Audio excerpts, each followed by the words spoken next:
Good morning students. I am Vetrichelvi from Chemistry Simplified Tamil. இப்போ students எல்லோரும் என்னென்னா போர்டுக்கு எக்ஸாம் எப்படி ப்ரிப்பேர் பண்ணது மிஸ் நீட்டு பார்க்குறதா இதை விடுறதா அப்படின்லாம் ரொம்ப டென்ஷனாக இருக்காங்க. ரொம்ப ஸ்டூடெண்ட்ஸ் என்னை அப்ரோச் பண்ணுறாங்க.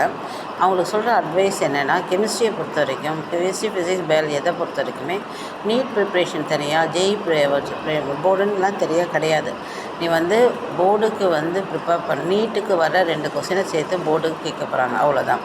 அதனால் எந்த சப்ஜெக்டாக இருந்தாலும் ஃபஸ்ட்டு உன்னுடைய என்சிஆர்டி டெக்ஸ்ட் புக் அல்லது தமிழ்நாடு உன்னுடைய புக்கை நல்லா டாப் டு பாட்டம் ஒரு வாட்டி ரீட் பண்ணிவிட்டு ஃபஸ்ட் டைம் பண்ணுறப்ப ஹைலைட் பண்ணி வச்சுக்கோ. கான்செப்டை புரிஞ்ச பிறகு கொஸ்டின்ஸை ரொம்ப அப்ளை பண்ணி பாரு. அப்புறம் அடுத்து ஒரு இடம் படிக்கிறப்பே கொஸ்டின்ஸ் எப்படிலாம் இங்கே வரும் அப்படின்னு நீனே ஜெனரேட் பண்ணி படிங்க. ஸோ ரெண்டும் hand to hand only you have to prepare. Don't separate preparation. Both are the same preparation. Prepare well children. Be enthusiastic. Follow my chemistry.